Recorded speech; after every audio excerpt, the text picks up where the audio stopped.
Shalom, welcome to Up Close and Personal Podcast with me Rebecca Masih from Menara Doa, Jakarta.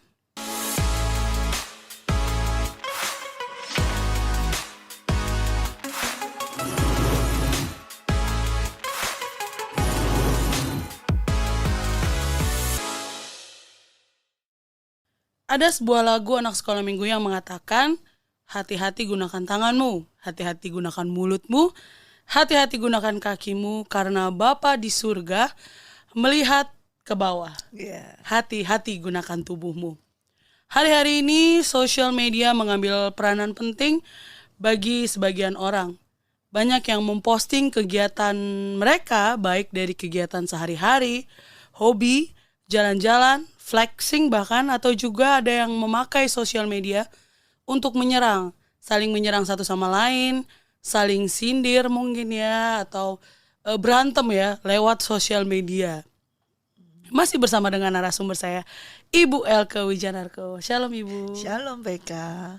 Shalom semuanya. Iya Bu, fenomena ya semakin kesini gitu ya, sosial media tuh mengambil satu peranan penting dalam kehidupan orang gitu. Saya sendiri menggunakan sosial media untuk ngevlog atau apapun gitu ya Bu ya.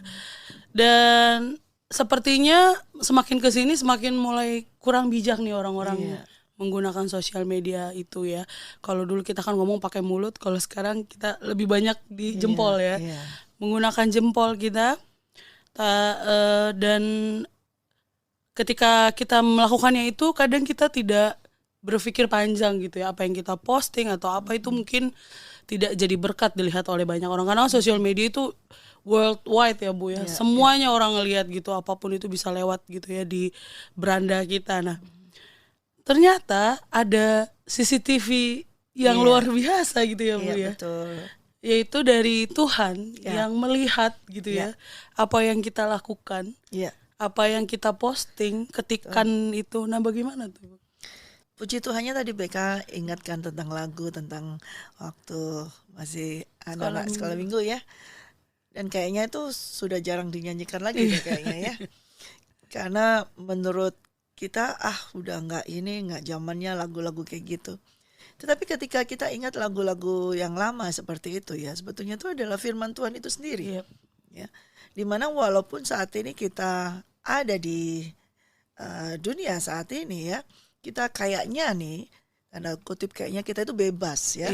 Kayaknya kita itu bebas bisa mengungkapkan segala sesuatu, ekspresikan perasaan kita atau apa saja. Ya, kayaknya kita itu merasa bebas. Apalagi kadang-kadang ada juga hamba Tuhan yang mengambil ayat yang hanya asal comot bahwa di dalam Kristus ada kemerdekaan gitu ya.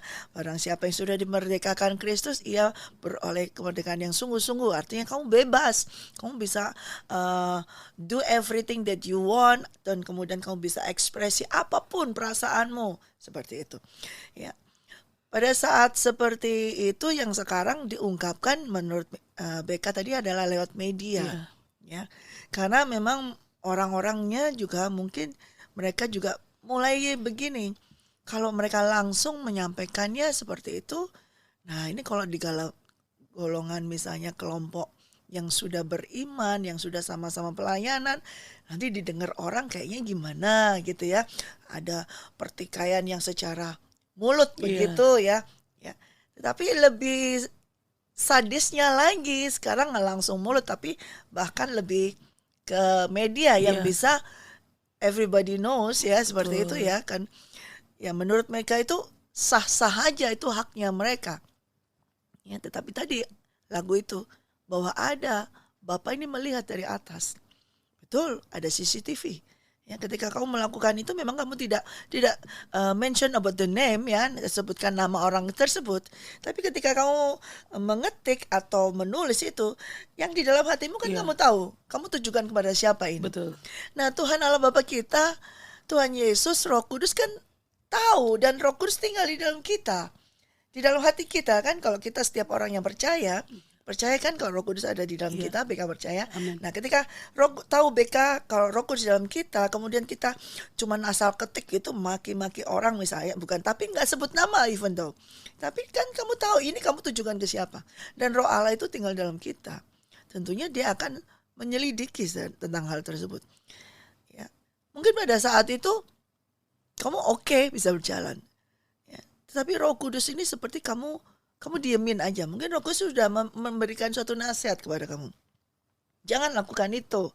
Tapi kamu karena begitu emosi Iya. atau terbawa, ini aku nggak sebut dia kok, nggak sebut namanya dia kok, ini aku secara umum, siapa tahu ada orang yang ngalami kayak gini-gini. Kan selalu banyak dalihnya seperti itu ya. Iya. Kali-kali ada orang yang ngalami kayak aku, jadi kayak mereka kayaknya dia tuh mau menyelamatkan seseorang gitu loh. Tapi di balik itu semua bukan menyelamatkan seseorang, dia itu malah mau membunuh seseorang. Iya. Ya. Nah, itu kan Tuhan tahu. Iya.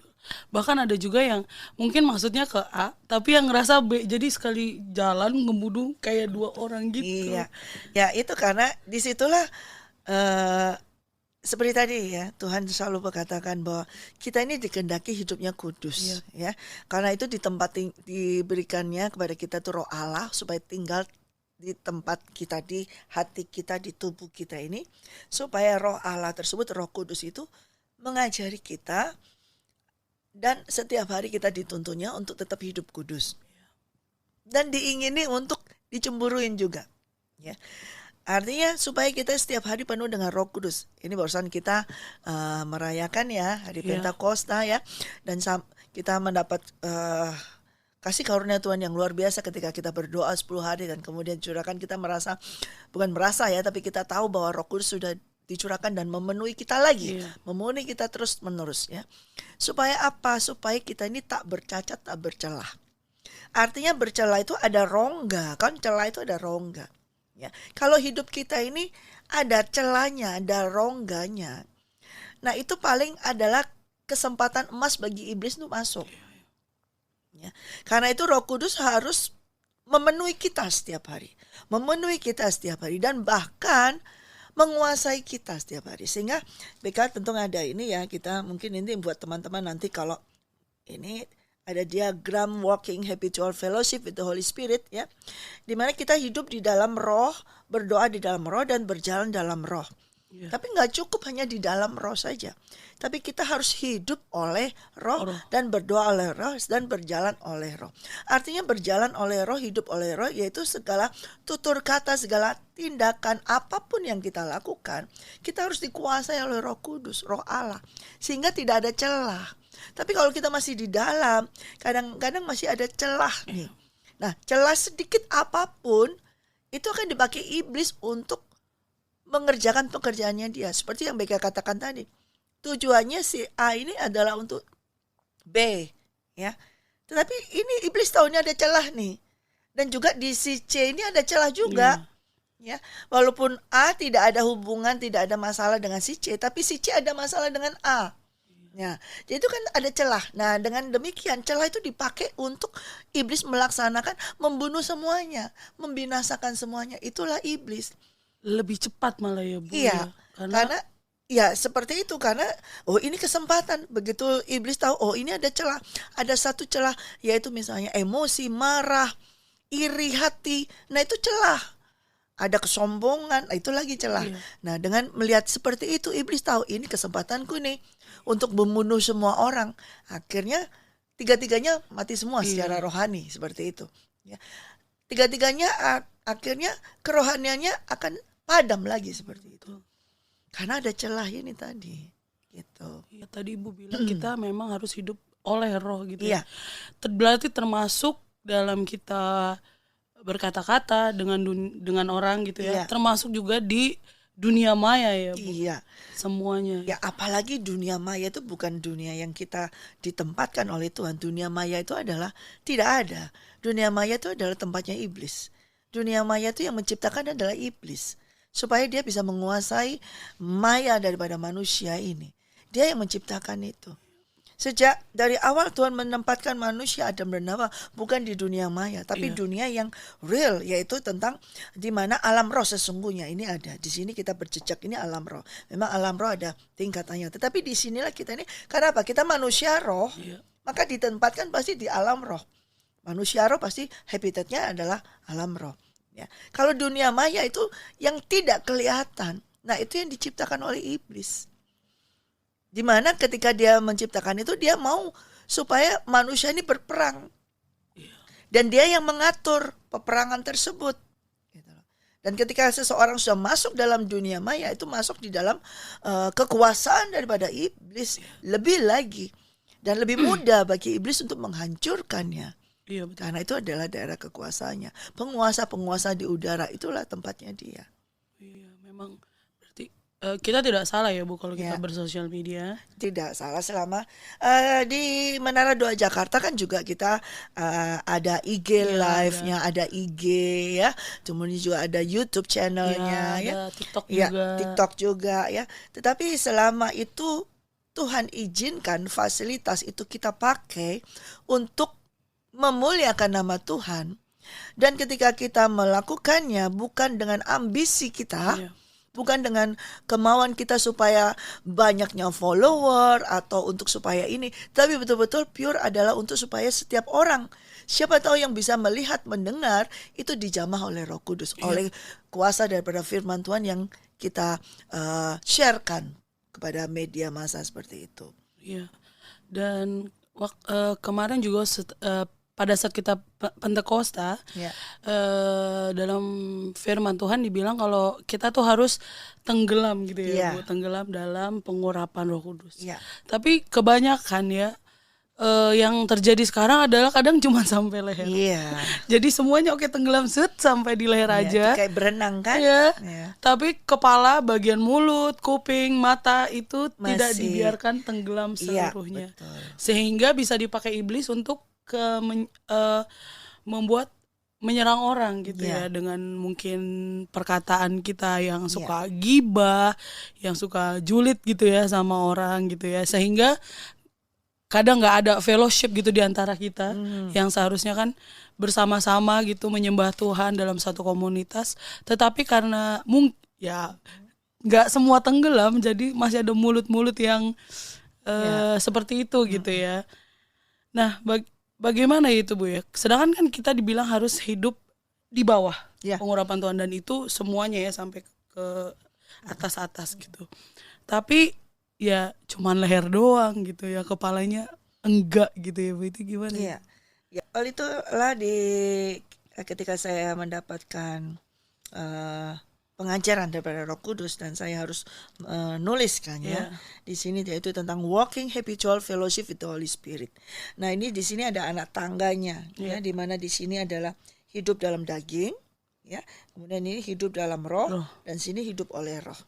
Nah, ketika hidup dalam daging tentunya kita masih hidup dalam dosa terus menerus ya.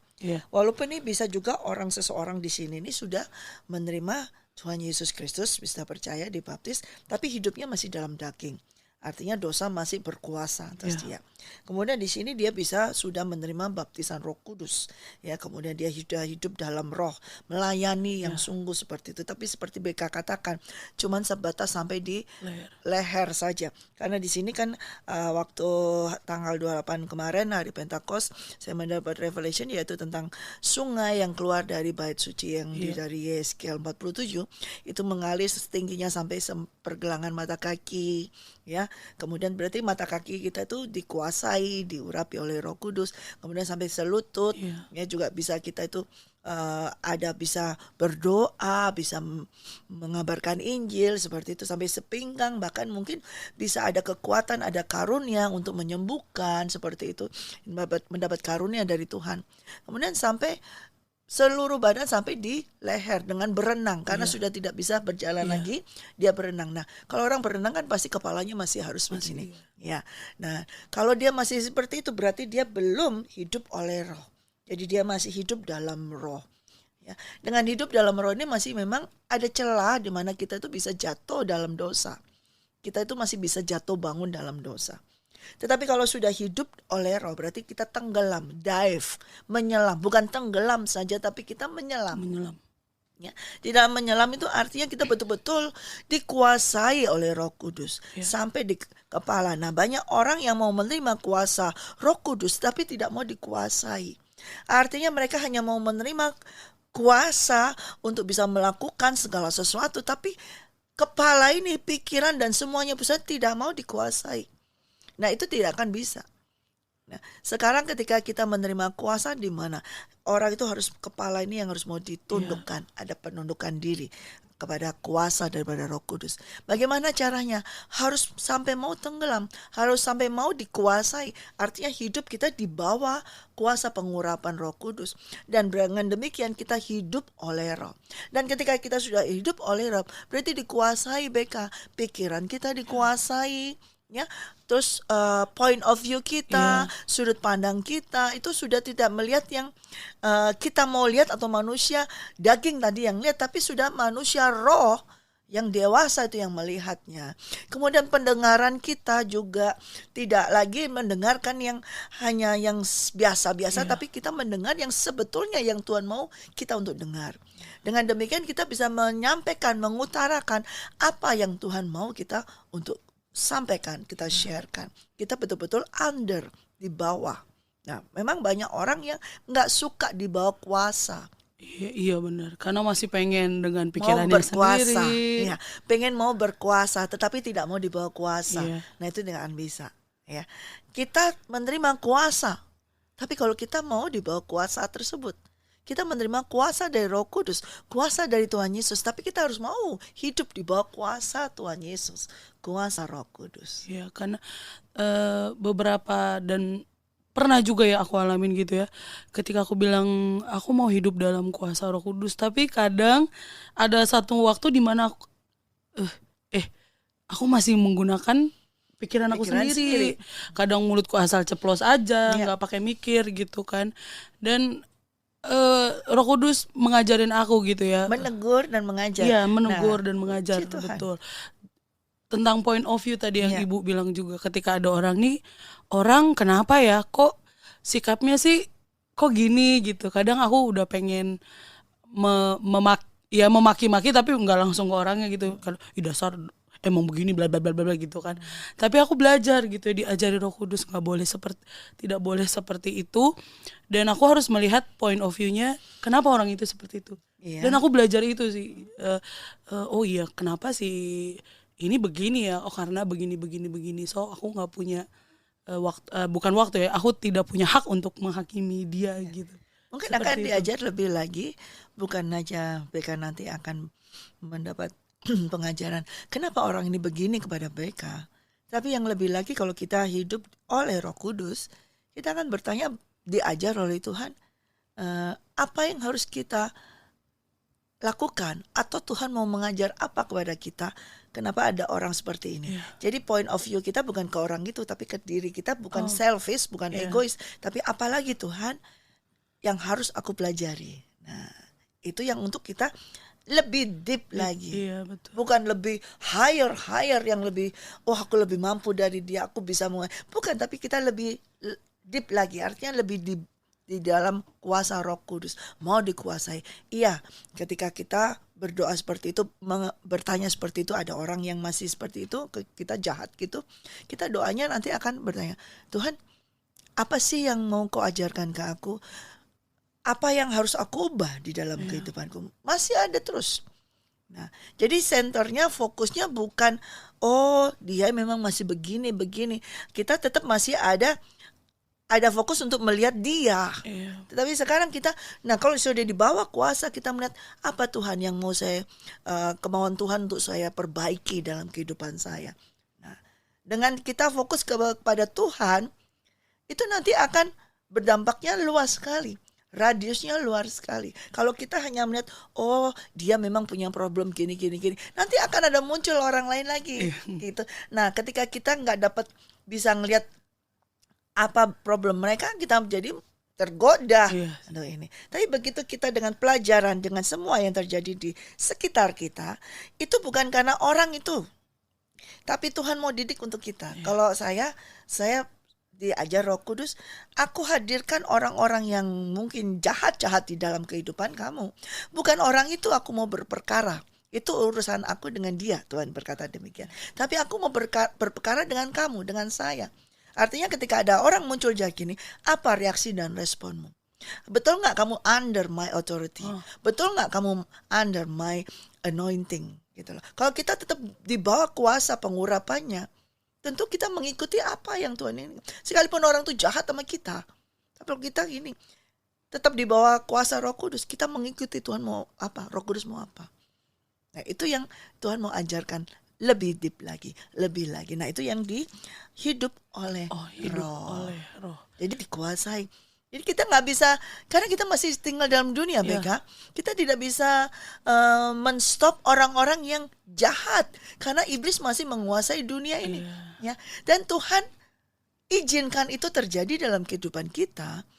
Sebetulnya untuk kita ini, Tuhan juga mau ngecek kita ini, betul-betul nggak kamu mau di bawah kuasaku, atau kamu mau jalan sendiri, atau kamu mau tegur sendiri, atau kamu merasa aku sudah tahu kebenaran. Oh ini orang nggak benar, harus dikasih tahu, misalnya seperti itu. Berarti kita keluar dari otoritasnya Tuhan, keluar dari kehendak Tuhan seperti itu.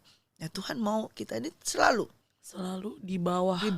Sekalipun memang ada orang yang jahat-jahat kepada kita, dan Tuhan tahu, Tuhan izinkan supaya juga dengan kejahatan orang tersebut, reaksi respon kita harus seperti di bawah penguasa Roh Kudus, di bawah urapan Roh Kudus, sehingga nampak kemuliaan Tuhan dan orang itu mungkin bisa bertobat. Karena memang bisa dibuktikan dari masalah ya, Bu. Iya. Under pressure apa itu kelihatan betul, kelihatan gitu. Nah, ketika orang tuh niatnya jahat nih, kemudian kalau kita sudah di bawah pengurapan Roh Kudus, ya, kita reaksi responnya tetap kasih.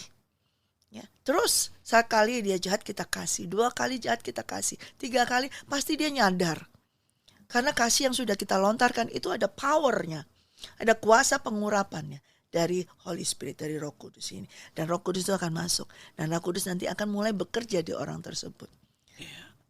Gak perlu kita yang balas ya. Iya, gak perlu. Karena memang Tuhan akan pakai segala sesuatu untuk bekerjanya segala kehendaknya dia, untuk terlaksana. Dan selalu saya ingat pelajaran dari Roh Kudus, segala sesuatu yang terjadi dalam kehidupan kita itu atas seizin dan sepengetahuan dari Tuhan Allah Bapa, dan untuk pekerjaannya dia. Dan pekerjaannya Tuhan itu bukan hanya sedikit ya, antara aku dengan BK aja, tapi itu radiusnya selalu besar untuk orang banyak. Ya, suatu saat misalnya contoh BK sama saya dulunya nggak kenal baik dekat gini, kemudian BK pasti juga dengan yang lain di daerah kehidupan BK juga sudah ya ginilah, orang Kristen beginilah seperti ini. Orang leader saya juga begitu kok. Kamu pasti akan berdampak begitu kepada orang lain lagi seperti itu. Ya kan? Terus begitu terus. Nah, nanti orang lain yang di bawah kamu juga, oh BK aja pelayan Tuhan di itu begitu kok. Ya enggak. Nah, itu kan terus begitu terus.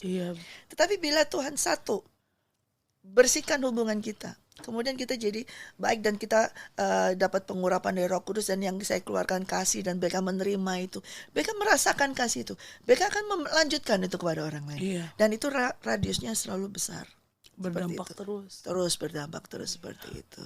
Wow, iya luar biasa memang hidup di bawah pengurapan Roh Kudus. Ya kita boleh ya bersosial media, tetapi balik lagi ya Bu ya, segala sesuatu yang kita lakukan, segala sesuatu yang kita keluarkan itu memang harus benar-benar dikuasai dan hidup oleh Roh ya. Oleh Roh. Bukan sudah bukan dengan daging lagi ya, emosional ataupun masih seperti tadi kaitannya dalam air, dalam roh, tapi kepalanya enggak gitu lah. Mulutnya masih bisa nih. Nah, masih bisa ngomong kotor, masih bisa ngomong apa saja semuanya ya. Nah, omongan kosong itu yang perlu kita hindari. Iya betul, dan itu prosesnya pembelajaran ya, karena aku sendiri juga kadang kesel dikit suka mengumpat, tapi bukan yang gimana-gimana gitu, dan masih suka aduh kelepasan gitu ya. Karena memang aku masih terus belajar ya Bu ya. Selama BK begitu disadarkan atau ditegur Roh Kudus, BK langsung, oh Tuhan, oh Roh Kudus ampuni saya. Itu adalah suatu progress, kemajuan. Tetapi bila ada orang yang ditegur kemudian nggak mau sadar, tetap melakukannya terus, dan dia menyepelekan Roh Kudus atau seakan-akan meniadakan dia, nah itu yang berbahaya. Iya. Ya. Dan ketika BK kelepasan begitu, saya percaya pasti Roh Kudus menegur BK. Iya. Dan kemudian BK tindakan selanjutnya adalah BK minta ampun. Ampuni aku Tuhan, ampuni Roh Kudus. Nah, itu suatu pelajaran. Nanti begitu selanjutnya lagi kamu pasti sudah mulai ada suatu kayak, oh iya nih orang ini memang ini, tapi aku sudah nih enggak. Nah, kita tidak akan BK tidak akan melanjutkan ke tingkat yang berikutnya. Oh, seperti yang dulu nggak mungkin seperti itu. Nggak akan emosi jiwa lagi. Udah, ya sudah gitu kan, seperti itu. Wah, luar biasa ya, dari mata panca indera kita ya, mata kita, mulut kita, tangan kita, kaki kita, bahkan seluruh tubuh kita ya Bu ya, dive in di dalam pengurapan daripada Roh Kudus gitu ya. Terima kasih Ibu. Iya, luar sama-sama. biasa banget. Hari ini aku belajar banyak gitu ya. Iya. Kadang memang suka masih kelepasan, atau kalau udah emosi pengen itu update status gitu ya. Gua sindir, ternyata yang aku mau sindir A, yang B, yang ini gitu kan. Jadi lebih baik sebelum kita melakukan apapun, bahkan including memposting segala sesuatu di dalam sosial media, kita harus bertanya dulu ya sama Roh Kudus. Betul. Dan jangan lupa juga bahwa itu bukan platformnya kita. Iya. Ya. Sosial media itu bukan platform daripada Tuhan Yesus Kristus dari kerajaan surga. Ya, itu bukan dari kerajaan surga, dan itu berasal dari kerajaan dunia. Ya, kalau itu bisa kita manfaatkan untuk memperlebar atau untuk memberitakan tentang kerajaan surga, itu benefitnya harus tentang kerajaan surga. Jangan sampai kerajaan dunia yang mendapat benefit.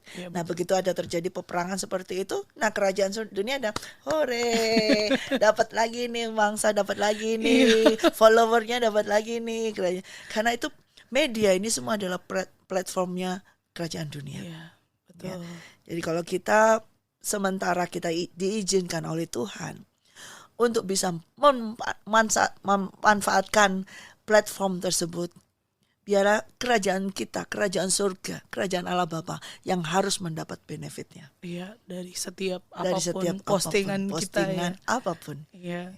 Oh, luar biasa. Terima kasih kasih Tuhan.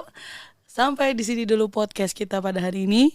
Terima kasih untuk support Bapak, Ibu, Saudara-saudari sekalian. Jangan lupa di like, subscribe, nyalakan lonceng, dan share podcast Up Close and Personal. Be ready for His coming. God bless you.